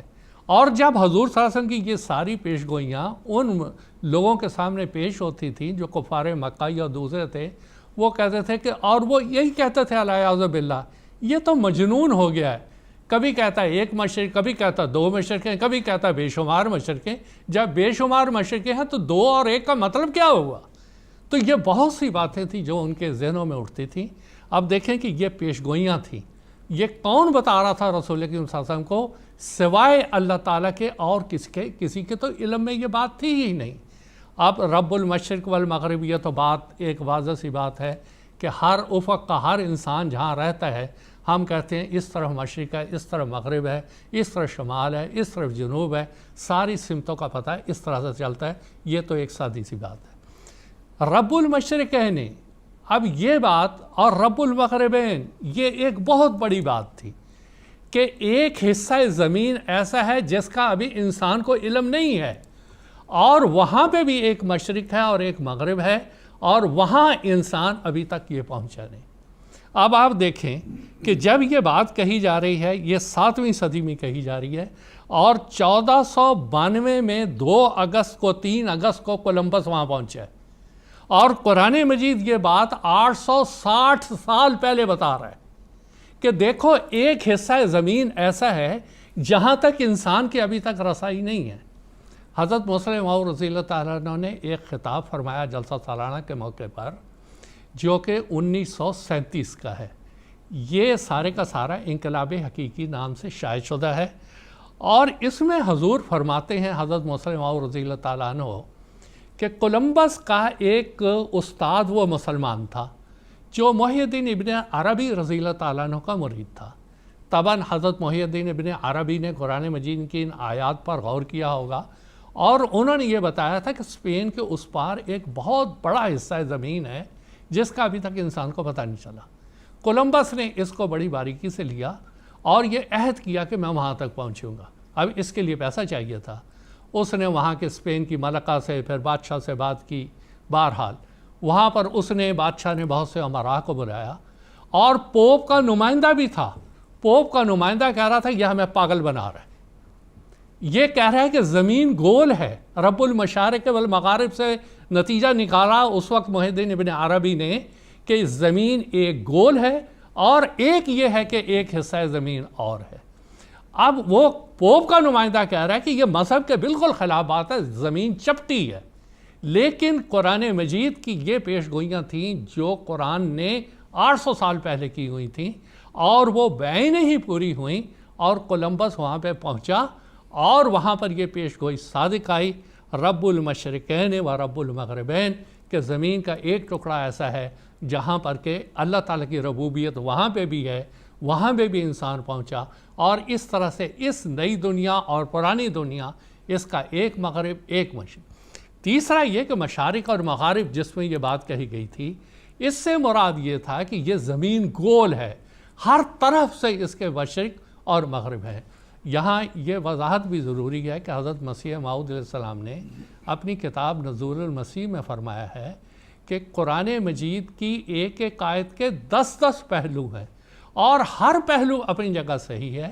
ان آیات کی اور بہت سی تفاسیر ہو سکتی ہیں، لیکن ان میں سے ایک یہ ہے، اب یہ جو انکشافات اپنے وقت پر ہوئے، یہ ایجادات جو اپنے وقت پر ہوئیں، یہ کون تھا جو سیدنا محمد صلی اللہ علیہ وسلم کو بتا رہا تھا سوائے اللہ تعالیٰ کی ذات کے؟ کیونکہ اس اور روئے زمین پر کسی کو اس بات کا علم نہیں تھا کہ اس حصہ زمین کے علاوہ امریکہ والا بھی حصہ ہے اور زمین گول ہے، ہر طرف سے اس کے مشرق اور مغرب بھی ہیں۔ یہ اس بات کی بین دلیل تھی کہ اللہ تعالیٰ کی ذات تھی علام الغیوب، وہ جانتی تھی جو انسان اس وقت تک نہیں جانتا تھا، مذہبی دنیا نہیں جانتی تھی، کوئی مذہب والا نہیں جانتا تھا، صرف رسول کریم صلی اللہ علیہ وسلم کو اللہ تعالیٰ نے بتایا اور اپنے وقت پہ اس کا اظہار ہوا۔ تیسری بات جو عرض کرنا چاہتا ہوں وہ یہ کہ دیکھیں 1400 سال پہلے قرآن مجید ایک انتباہ کر رہا تھا، اور یہ بغیر اللہ تعالیٰ کے اور کوئی یہ بات بتا نہیں سکتا تھا۔ قرآن مجید کی ایک صورت ہے، اس کا نام ہے سورہ دخان۔ اس میں اللہ تعالیٰ فرماتا ہے فَارْتَقِبْ یَوْمَ تَأْتِی السَّمَاءُ بِدُخَانٍ مُبِینٍ یَغْشَى النَّاسَ هَٰذَا عَذَابٌ عَلِیمٌ، کہ اے انسان تو ڈر، ایک وقت ایسا آئے گا کہ یہ جو آسمان ہے اس کے اوپر ایک واضح دھواں چھا جائے گا جو لوگوں کو ڈھانپ لے گا، یہ بہت دردناک عذاب ہوگا۔ آج آپ دیکھ لیں کہ جس دور کے اندر ہم داخل ہو گئے، زمین کا درجہ حرارت اتنا زیادہ بڑھ گیا، دنیا کے تمام ممالک ماحولیاتی آلودگی سے سخت پریشان ہیں، پھر اس کے بعد ایٹمی تابکاریاں ہیں، درجہ حرارت ہے، دھواں ہے، اتنا زیادہ ہو گیا کہ آج آپ دیکھ لیں کہ جو ابھی ہم جس دور میں سے گزر رہے ہیں، ہمارے دلی میں اور اس پنجاب میں، اس سارے علاقے میں مصیبت پڑی ہوئی ہے اس دھوئیں کی وجہ سے، اور یہ کہا جا رہا ہے اس دھوئیں کی وجہ سے انسان دلی میں سانس نہیں لے سک رہا۔ اسی طرح بڑے بڑے شہروں کی حالت ہے۔ یہ تو ابھی ابتدا ہے، زمین پہ درجہ حرارت بڑھتا چلا جا رہا ہے اور تمام قسم کی مصیبتیں دنیا میں آتی چلی جا رہی ہیں۔ کہیں بے وقت کی بارش، اب ہمارے ہی اس علاقے میں بے وقت کی اتنی برف باری شروع ہو گئی جس کی وجہ سے لوگوں کو نقصان ہوا، اور جب بارش کا موسم تھا اس وقت بارش نہیں ہوئی۔ یہ ساری وہ وجوہات ہیں جس کی طرف اللہ تعالیٰ انتباہ کر رہا تھا، اور یہ اللہ تعالیٰ کی ذات ہی ہے جو سیدنا محمد صلی اللہ علیہ وسلم کو بتا رہی تھی، ورنہ کسی انسان کے بس کی بات نہیں کہ وہ 1300-1400 سال پہلے آج کے دور کی پیش گوئیاں وہ بیان کر دیتا۔ یہاں ایک بات بیان کرنی اور ضروری ہے کہ سیدنا حضرت مسلم موعود رضی اللہ تعالیٰ عنہ نے تفسیر کبیر میں فرمایا ہے کہ جس دن قرآن مجید سے نئے نئے حقائق نکلنا بند ہو جائیں گے اس دن قیامت آ جائے گی۔ قرآن مجید میں بہت سی پیش گوئیاں، جیسا کہ میں نے بتایا 77,934 الفاظ میں بہت سی پیش گوئیاں ایسی تھیں جس کا تعلق رسول کریم صلی اللہ علیہ وسلم کے زمانے تھا۔ اس کے بعد بہت سی پیش گوئیاں تھیں جس کا تعلق فیض آوت سے تھا۔ بہت سی ایسی پیش گوئیاں ہیں جن کا تعلق عصر حاضر سے ہے۔ بہت سی ایسی پیش گوئیاں ہیں جن کا تعلق قیامت تک ہے، اور اپنے اپنے وقت پر یہ نشانات ظاہر ہوتے رہیں گے، یہ علامات ظاہر ہوتی چلی جائیں گی، اور یہی اس بات کا بین ثبوت ہے کہ قرآن مجید کو نازل کرنے والا اللہ تعالیٰ ہے۔ اگر اللہ تعالیٰ کی ذات نہ ہوتی تو کون تھا جو علام الغیوب جو اس طرح کی پیش گوئیاں آج سے ہزاروں سال پہلے کر دیتا، اور وہ بڑی صفائی کے ساتھ پوری ہوتی چلی جا رہی ہیں۔ اور ان پیش گوئیوں کا مطلب یہ تھا کہ اگر انسان اس کے اوپر توجہ کرتا، غور کرتا، تو ان بہت سے مصائب سے بچ جاتا۔ آج جو وہ دھوئیں دخان والی بات ابھی آپ آئی، اگر انسان نے اس طرح توجہ نہیں کی اور اس طرح سے پیٹرول کی تباہی ہوتی رہی، اس طرح سے درختوں کا کٹاؤ ہوتا رہا، اور یہ اللہ تعالیٰ کی انتباہ ہے ھذا عذاب علیم، یہ ایک عذاب کی شکل اختیار کر لے گا، اور انسان کو آج ہی اس طرف سے بچنا چاہیے۔ کوششیں ہوتی ہیں مگر اپنے مفادات کے پیش نظر ان سب کو پس پش ڈال دیا جاتا ہے۔ جی، جزاکم اللہ تعالیٰ احسن جزا۔ پروگرام کو ہی آگے بڑھاتے ہیں، اور محترم مولانا محمد کریم الدین صاحب شاہد سے ہمارا یہ سوال ہے کہ جب ہم انبیاء کرام علیہم السلام کی زندگی کو دیکھتے ہیں تو ایسا معلوم ہوتا ہے کہ اللہ تعالیٰ ہر لمحہ اللہ تعالیٰ کی تائید و نصرت ان کے شامل حال ہوتی ہے، تو یہ بھی دراصل ہستی باری تعالیٰ کا ایک بہت بڑا ثبوت ہے۔ تو اس حوالے سے میں آپ سے مزید تفاصیل جاننا چاہوں گا۔ تاریخ انبیاء کا جب ہم مطالعہ کرتے ہیں تو ہمارے سامنے جو بائبل کا مطالعہ کر لیں آپ، یا ویدوں کا مطالعہ کر لیں، یا رامائن کا مطالعہ کر لیں، یا گیتا کا مطالعہ کر لیں، تو بھگوت گیتا کا، یا اسی طرح سے جو مہابھارت کا اصل میں ہے یہ بھی ایک ادھیائے، تو ان تمام باتوں سے ہمیں یہ معلوم ہوتا ہے، اور خاص طور پر قرآن مجید کا بھی ہم جو مطالعہ ابھی جن باتوں کا ذکر ہوا، تو بات یہی ہے کہ جس حد تک ہمیں علم ہوا ہے اس سے یہ بات معلوم ہوتی ہے کہ جیسا کہ میں نے پہلے بیان کیا کہ انبیاء جو آتے ہیں تو انتہائی غربت کے عالم میں وہ آتے ہیں، کمزوری کی حالت میں آتے ہیں، پھر اللہ تعالیٰ ان کو ترقی دے کر ان کو غلبہ عطا کرتا ہے۔ تو یہ بات یہ کہ اللہ تعالیٰ کی تائید اور نصرت اس بات کا ثبوت ہے کہ وہ اکیلے نہیں بلکہ ان کے ساتھ خدا کی ہستی ہے۔ چنانچہ آپ دیکھیں حضرت آدم علیہ السلام کے زمانے کی مثال اگر ہم لیتے ہیں تو اس زمانے کے قبائل کا بڑا سردار ابلیس تھا، اس نے مخالفت کی لیکن آخرکار وہ ناکام و نامراد رہا۔ حضرت آدم علیہ السلام کو اللہ تعالیٰ نے کامیابی عطا کی اور ان کی تعلیمات آہستہ آہستہ پھیلنی شروع ہوئی۔ پھر ان کے بعد جو سب سے پہلے مہذب دنیا کے صاحب شریعت نبی کہلاتے ہیں وہ حضرت نوح علیہ السلام ہیں۔ نوح علیہ السلام نے جب تبلیغ کی ہے تو وہ بھی کمزوری کی حالت میں تھے، اور ایسی حالت میں تمام جتنے بھی بڑے بڑے وہاں کے رئیس تھے اور قبائل کے سردار تھے ان سب نے بڑی مخالفت آپ کی تو آخرکار اللہ تعالیٰ نے فرمایا کہ تم ایسا کرو کہ ایک کشتی بناؤ اور اس میں اپنے جتنے ماننے والے ہیں ان کو سوار کرنا۔ تو جب وہ کشتی بنا رہے تھے تو لوگ مذاق کرتے تھے کہ لو بھائی نہ دریا ہے نہ سمندر ہے، یہ کشتی بنا رہے ہیں، یہ اب گویا کہ میدانوں میں بھی کشتیاں چلا کریں گی، یہ مذاق کیا کرتے تھے۔ تو اس صورت میں حضرت نوح علیہ السلام کہا کرتے کوئی بات نہیں، آج تم مذاق کر لو، اللہ تعالیٰ نے بتایا ہے کہ اصنع الفلک بأعیننا وحینا، کہ ہماری وحی اور الہام کے مطابق تو ایک کشتی تیار کرو، اور ولا تخاطبنی فی الذین ظلموا۔ انبیاء چونکہ بڑے رقیق القلب بھی ہوتے ہیں، انسان کی بہبودی کا خیال ہوتا ہے کہ یہ ہلاک نہ ہو جائیں، تو اللہ تعالیٰ نے فرمایا ان کی ہلاکت کی تم فکر نہ کرو، انہم مغرقون، یہ غرق ہونے والے ہیں۔ چنانچہ ایسا ہی ہوا کہ جو بھی آپ کے منکرین تھے، آپ کی مخالفت کرنے والے تھے، وہ سب کے سب ایسا زبردست طوفان آیا کہ غرق ہو گئے، اور وہی بچے جو حضرت نوح علیہ السلام کی کشتی میں سوار تھے۔ یہ اللہ تعالیٰ کی طرف سے بڑا نشان تھا۔ پھر آپ دیکھیں ان کے بعد حضرت ابراہیم علیہ السلام کی مثال ہم لیتے ہیں۔ اس زمانے میں بت پرستی بڑے عروج پر تھی، حتیٰ کہ خود آپ کے چچا جو آزر تھے وہ بت بنایا کرتے تھے، لیکن حضرت ابراہیم علیہ السلام موحد تھے، اللہ ایک خدا کی پرستش کرنے والے تھے، اللہ تعالیٰ سے ان کا تعلق تھا۔ انہوں نے اس کی جب مخالفت شروع کر دی تو لوگوں نے آپ کو جلانا چاہا۔ اس زمانے کا جو بادشاہ تھا نمرود، اس نے کہا کہ ٹھیک ہے، جو ہمارے بتوں کے خلاف آواز اٹھاتا ہے اس کی سزا یہی ہے کہ اس کو زندہ جلا دو۔ لہٰذا آگ تیار کی گئی، اس میں ڈالنا چاہا، اللہ تعالیٰ نے وہ آگ ٹھنڈی کر دی۔ تو چنانچہ قرآن مجید میں آتا ہے قلنا یا نارو کونی بردم و سلامن علی ابراہیم، ہم نے اس آگ کو ٹھنڈا کر دیا ابراہیم علیہ السلام کے لیے۔ یہاں پر میں ضمناً یہ بات بتاتا چلوں کہ اس آیت کی تشریح کرتے ہوئے حضرت خلیفہ اول مولانا نور الدین صاحب رضی اللہ تعالیٰ عنہ نے یہ اس کی تعویل کی کہ اس کا مطلب یہ ہے کہ جو مخالفت کی آگ تھی اس کو ٹھنڈا اللہ تعالیٰ نے کر دیا۔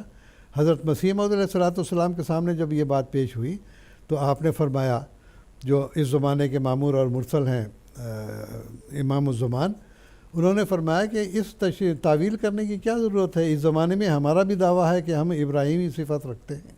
اگر کوئی ہمیں آگ میں ڈال کر دیکھے کہ ہمیں آگ جلاتی ہے یا ہمیں وہ گلزار بن جاتی ہے، بلکہ آپ کا تو الہام ہے کہ آگ ہماری غلام بلکہ غلاموں کی غلام ہے۔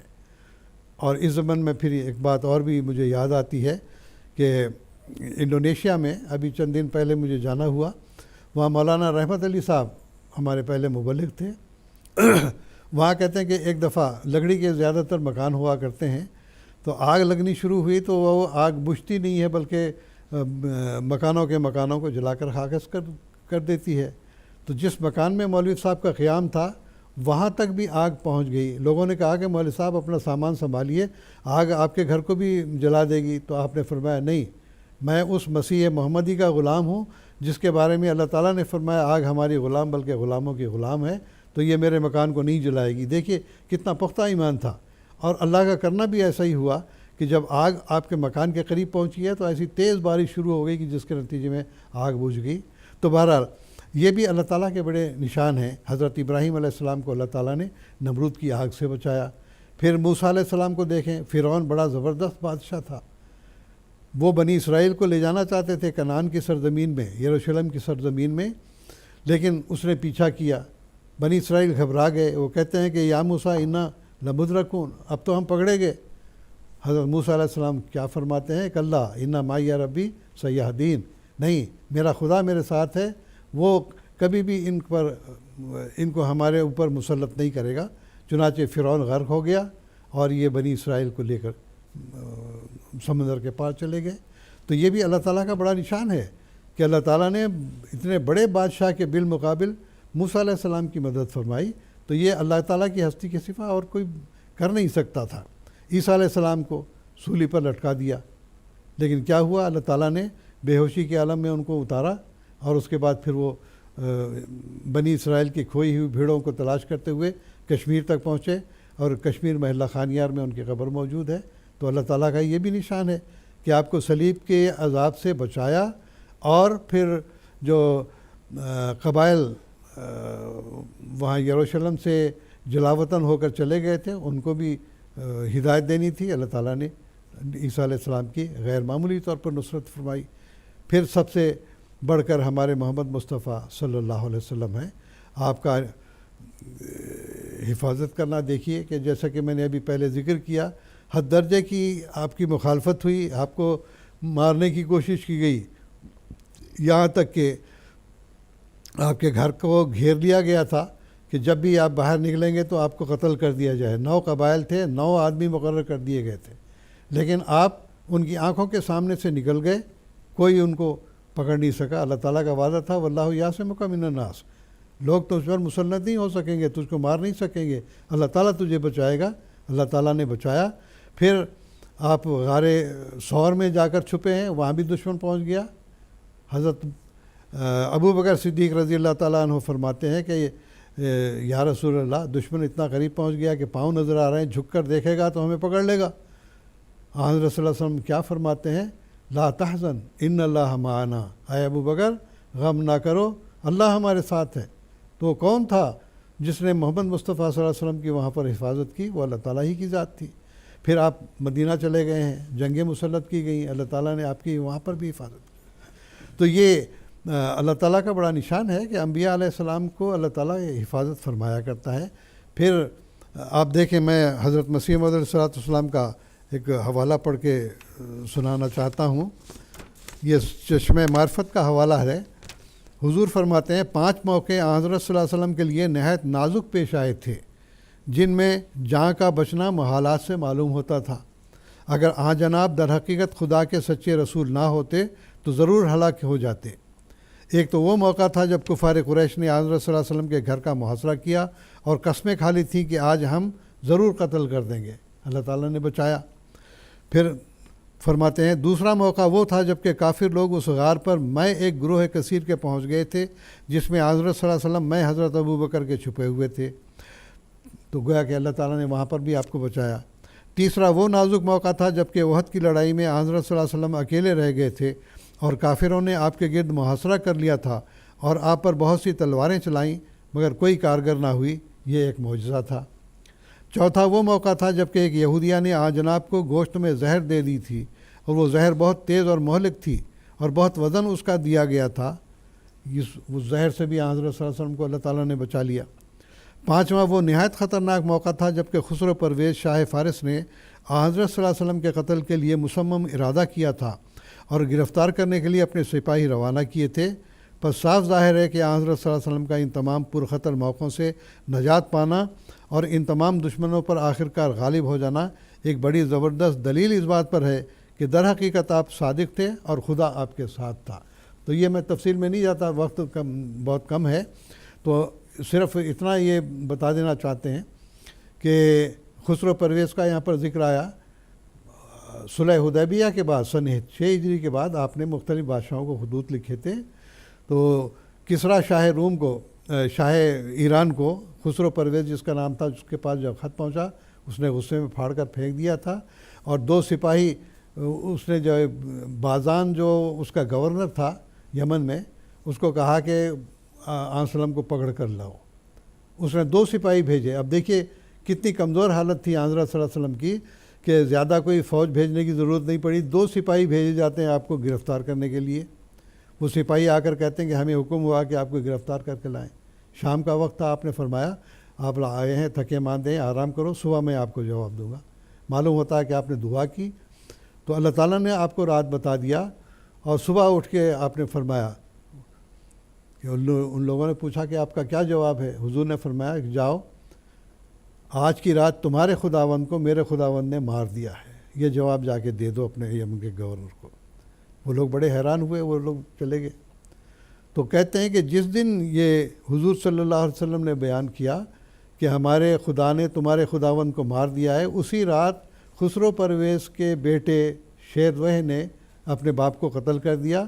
اور اس نے چٹھی بھیجی یمن کے گورنر کو کہ ہمارے باپ نے عرب کے رسول کو جو ہے وہ پکڑ کے لانے کے لیے کہا تھا، وہ ہم جو ہے وہ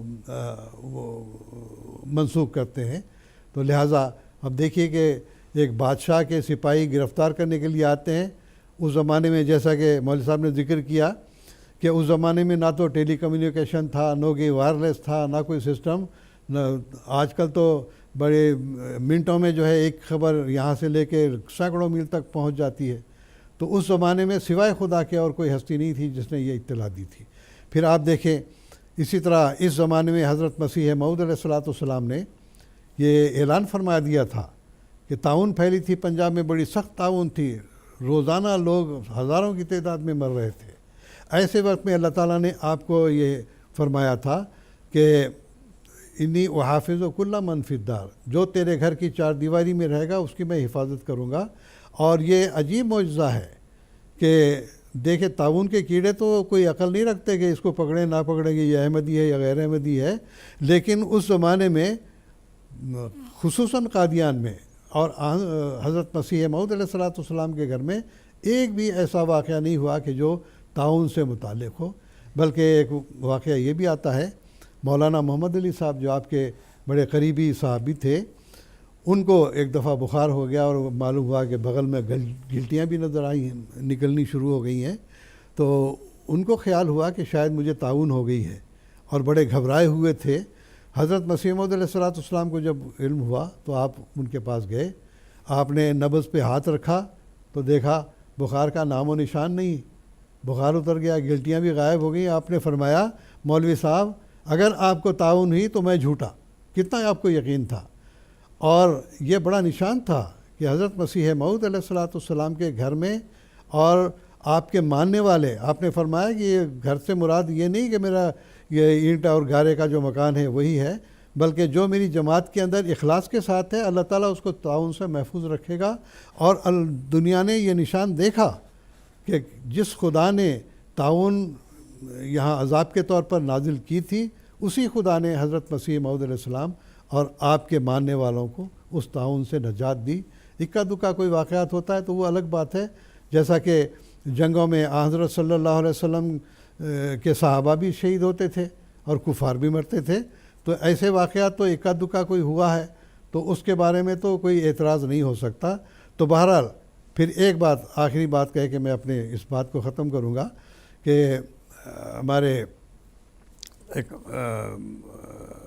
شملہ میں کہتے ہیں کہ مولوی محمد حسین صاحب اور کچھ علماء بیٹھے ہوئے یہ کر رہے تھے کہ مرزا صاحب کی باتوں کو کس طرح سے روکا جا سکتا ہے، کیسے کس رنگ میں ہم پابندی کریں کہ جس کے نتیجے میں ان کا اثر و رسوخ ختم ہو جائے اور ان کی جماعت جو ہے ختم ہو جائے. تو یہ باتیں کر رہے تھے. تو کہتے ہیں کہ ایک نوجوان تھے، عمر دین صاحب نام تھا ان کا، وہ کہنے لگے مولانا یہ سب کیا بڑی بات ہے، آپ مجھے حکم دیں میں جا کے جو ہے ابھی مرزا صاحب کو قادیان جا کے قتل کر کے آ جاتا ہوں. وہ لوگ ہنس کے کہنے لگے وہ نوجوان بیٹھ جا تو، یہ کیا ساری باتیں ہم آزما کے دیکھ چکے ہیں. کیونکہ اللہ تعالیٰ نے حضرت مسیح موعود علیہ السلام کو بھی یہ کیا یقین دلایا تھا کہ یاسمک اللہ ولولم یاسمک الناس، اللہ تعالیٰ تیری حفاظت کرے گا چاہے لوگ تیری حفاظت نہ کریں۔ مقدمات، قتل کا مقدمہ آپ کے اوپر ہوا، اللہ تعالیٰ نے اسے بھی بری کر دیا۔ تو بہرحال اللہ تعالیٰ کی تائید اور نصرت اللہ تعالیٰ کے رسولوں کے ساتھ ہمیشہ ہوتی ہے، اور ہر زمانے میں لوگوں نے اس بات کو محسوس کیا، دیکھا، اور ایک بڑا نشان ہوتا ہے جو اللہ تعالیٰ کی ہستی پر دلالت کرتا ہے کہ جو نہتے ہوتے ہیں، بے سر و سامان ہوتے ہیں، ان کی حفاظت اللہ تعالیٰ خود فرماتا ہے۔ اور جیسا کہ ذکر آتا ہے کتب اللہ لاغلبن انا ورسولی، اللہ تعالیٰ کے رسول ہی آخرکار غالب آیا کرتے ہیں، یہ اس کی ہستی کا سب سے بڑا ثبوت ہے۔ جی جزاکم اللہ تعالیٰ جزا۔ پروگرام کو ہی آگے بڑھاتے ہیں چونکہ وقت کم ہے۔ محترم مولانا محمد حمید کوثر صاحب سے ہمارا یہ سوال ہے کہ اللہ تعالیٰ کی دو ایسی صفات ہیں جن کے ذریعے سے وہ اپنے وجود کو بڑی وضاحت کے ساتھ دنیا میں پیش کر دیتا ہے۔ ایک یہ ہے کہ وہ غیب کی خبریں اپنے فرشتادوں کو دیتا ہے، اور دوسرا یہ ہے کہ وہ بندوں کی دعاؤں کو غیر معمولی طور پر قبولیت کا درجہ بخشتا ہے۔ تو ان دو صفات کے تعلق سے میں آپ سے مزید تفاصیل جاننا چاہتا ہوں۔ اللہ تعالیٰ اپنی غیب کی خبریں اپنے بندوں کو دیتا ہے۔ اس کا ذکر قرآن مجید میں اللہ تعالیٰ نے خود فرمایا ہے، عالم الغیب فلا یظہر علی غیبہ احدا الا من ارتضی من رسول۔ غیب کا جاننے والا وہی ہے، وہ اپنے غیب پر کسی کو غالب نہیں کرتا سوائے ایسے رسول کے جس کو وہ اس کام کے لیے پسند کر لیتا ہے۔ اب کیونکہ وقت نہیں ہے اس لیے اختصار کے ساتھ ہم عصر حاضر کی ہی بات کرتے ہیں۔ سیدنا حضرت مسیح موعود علیہ الصلاۃ والسلام کو اللہ تعالیٰ نے رویا اور کشوف کے ذریعہ غیب کی خبریں بتانا شروع کیں، اور یہ اس وقت کی بات ہے جب کہ 1861-62 کی بات ہے، اور 1908 میں آپ کی وفات ہوئی۔ تقریباً آپ کو 45-46 سال عرصہ اللہ تعالیٰ غیب کی خبریں پہلے رویا اور کشوف کے ذریعہ پھر الہامات کے ذریعہ دیتا چلا آیا۔ حضرت مسیح موعود علیہ السلام نے 16 جولائی 1905 کو اپنی معروف کتاب حقیقت الوحی تصنیف فرمائی، اور اس میں آپ نے فرمایا، میں خدا کی قسم کھا کر کہہ سکتا ہوں کہ اب تک 3 لاکھ نشانات میرے ذریعہ سے اور میری صداقت کے طور پہ ظاہر ہو چکے ہیں۔ اب 3 لاکھ کوئی معمولی تعداد نہیں ہے، اور اس کو ان نشانات کی خبر دینے والا، ان کو پورا کرنے والا اگر اللہ تعالیٰ کی ذات نہیں تو اور کون ہے جس نے حضرت مسیح صاحب کو یہ خبریں دیں اور خبروں کے مطابق یہ بات پوری ہوئی۔ اب تھوڑی سی اس کی تفصیل۔ 1882 میں مارچ کا مہینہ تھا، اللہ تعالیٰ نے حضرت مسیح موعود علیہ السلام کو فرمایا، یا تون من کل فج عمیق، کثرت سے لوگ تیرے پاس آئیں گے، جن راہوں پر وہ چل کے آئیں گے وہ گہرے ہو جائیں گے۔ یہ بات ہے 1882 کی۔ نہ آپ نے ابھی جماعت کی کوئی بنیاد رکھی تھی، نہ آپ کا کوئی دعویٰ تھا، نہ کوئی اعلان تھا۔ ہاں، آپ نے براہین احمدیہ کی جلد لکھی تھی اور ماموریت کا اعلان بھی تھا، لیکن وہ کوئی اتنا ابھی شہرت نہیں اس ماموریت کے اعلان نے پکڑی تھی۔ اس وقت ایک خدا آپ کو کہہ رہا تھا کہ تیرے پاس دور دراز سے لوگ آئیں گے، اور حالت حضرت مسیح صاحب اس زمانے کی آپ خود ہی بیان فرما رہے ہیں، میں تھا غریب و بے کس و گمنام و بے ہنر، کوئی نہ جانتا تھا کہ ہے قادیاں کدھر، لوگوں کی اس طرف کو ذرا بھی نظر نہ تھی، میرے وجود کی بھی کسی کو خبر نہ تھی۔ یعنی اس وقت حالت یہ تھی کہ آپ کے وجود کی کسی کو خبر ہی نہیں تھی، اور ایک علام الغیوب خدا وہ آپ کو یہ بتا رہا تھا کہ تیرے پاس دور دراز سے لوگ آئیں گے۔ اب دیکھیں کہ زمانہ گزرتا چلا گیا، آپ نے 1889 میں جماعت کی بنیاد رکھی، اور اس کے بعد سے لوگوں کا آنا سلسلہ شروع ہوا، اور اس طرح سے یہ پیشگوئی پورا ہونی شروع ہوئی۔ اب کس طرح سے یہ پیشگوئی پوری ہوئی؟ سب سے پہلے اب ہم لیتے ہیں مولانا نور الدین صاحب رضی اللہ تعالیٰ عنہ کو۔ آپ کے پاس ایک اشتہار پہنچتا ہے، آپ اس کو دیکھ کے تڑپ اٹھتے ہیں، اور فوراً حضرت مسیح صاحب سے ملاقات کے لیے آپ قادیان تشریف لاتے ہیں، اور یہ اشتہار آپ نے 1885 کے قریب دیا ہوا تھا۔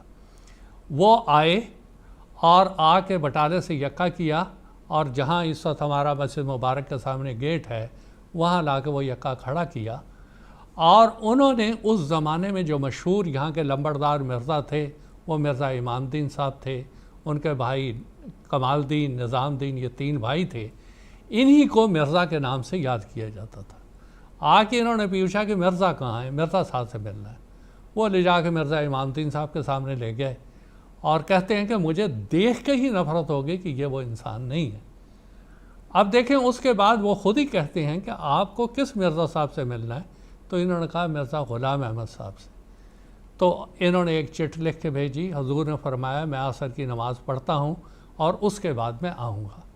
نیچے آئے، جیسے ہی آپ نے دیکھا قربان یا مرزا، یہ چہرہ کسی جھوٹے کا نہیں ہو سکتا ہے۔ اب دیکھیں آپ کے وہاں آپ کے 3 چچا زاد بھائی بھی تھے، انہوں نے مسیح موعود علیہ السلام کو دیکھ کے نہیں پہچانا، مگر یہ شخص جو من کل فج عمیق سے آیا تھا، اس نے آتے ہی دیکھ کے پہچان لیا کہ اس کے ذریعہ سے جو اللہ تعالیٰ کی خبریں آ رہی ہیں وہ اللہ تعالیٰ کی نشاندہی کرتی ہیں، اور جو یہ باتیں کہہ رہا ہے وہ علام الغیوب کی طرف سے ہیں، اور یہ اس بات کا ثبوت تھا کہ یہ پیش گوئی اس طرح سے یہ پورا ہونا شروع ہوئی۔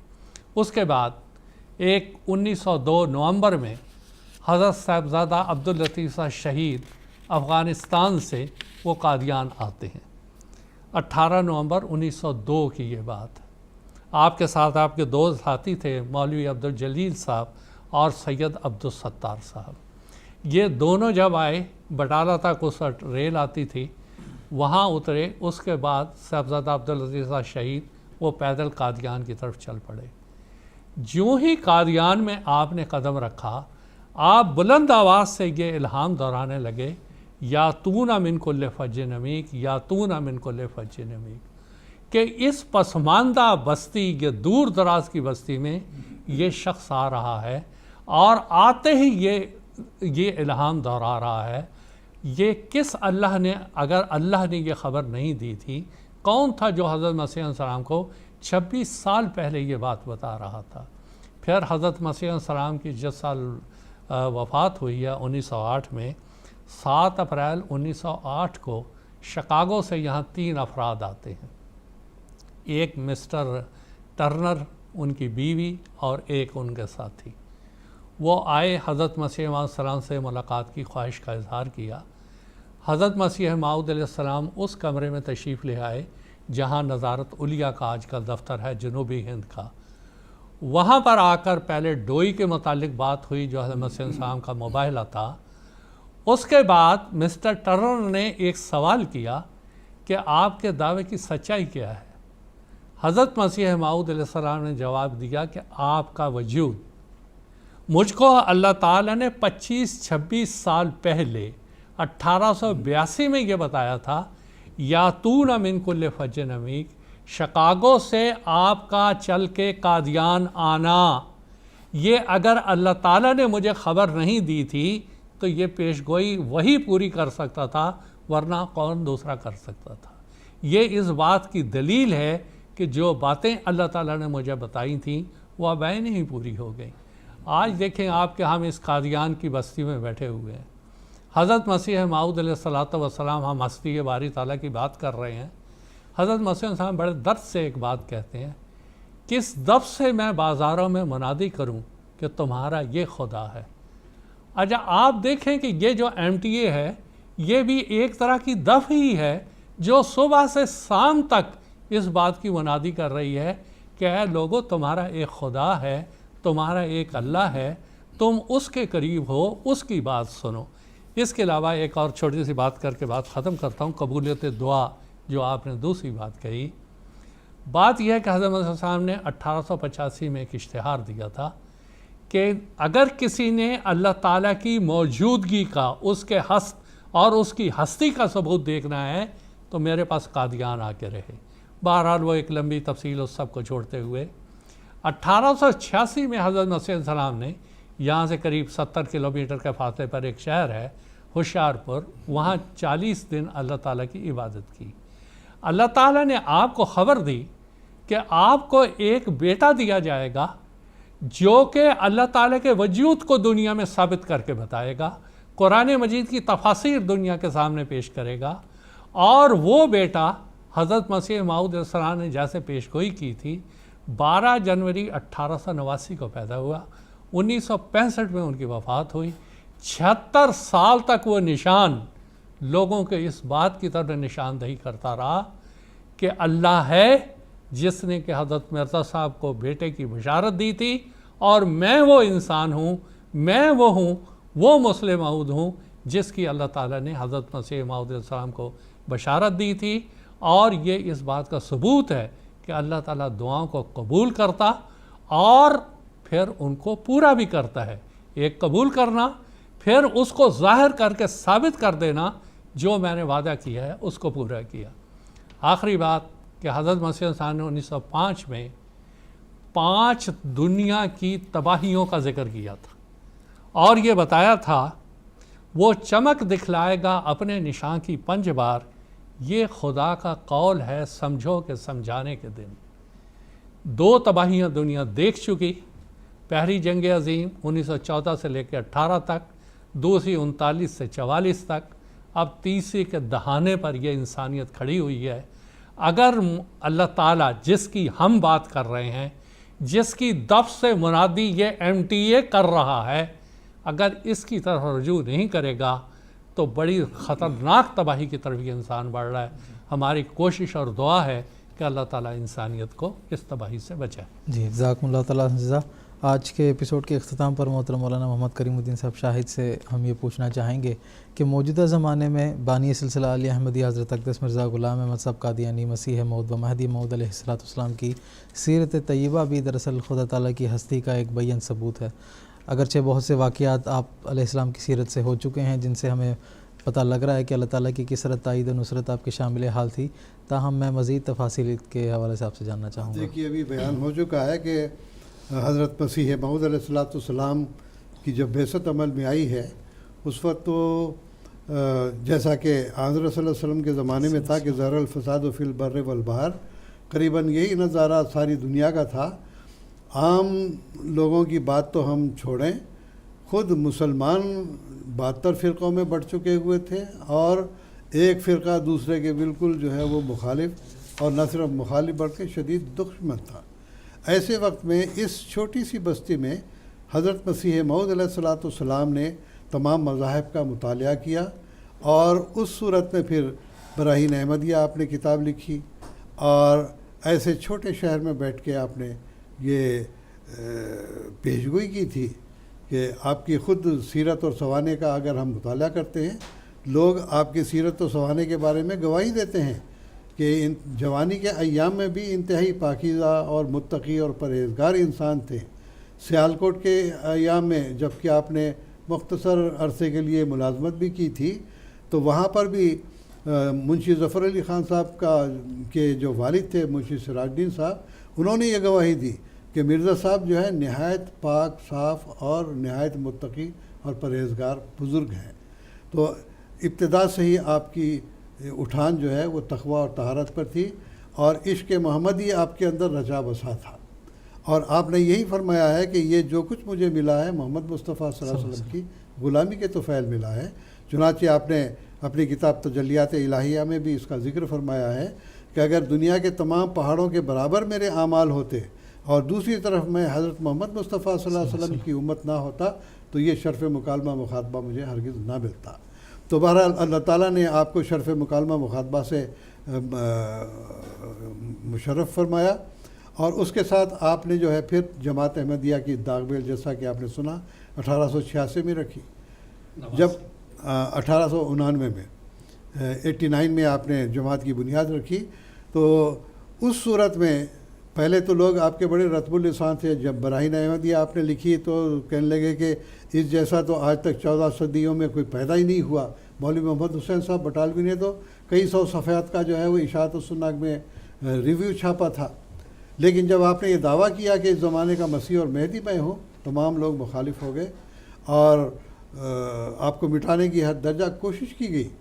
اس زمانے میں لوگ یہ چاہتے تھے کہ یہ آواز قادیان سے نہ نکلے، لیکن اللہ تعالیٰ نے نہ صرف یہ قادیان سے آواز نکلی بلکہ پنجاب میں پھیلی، ہندوستان میں پھیلی، افریقہ میں پھیلی، امریکہ میں پھیلی، یورپ میں پھیلی۔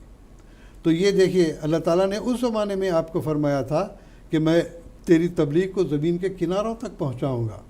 اب کون تھا ایسا؟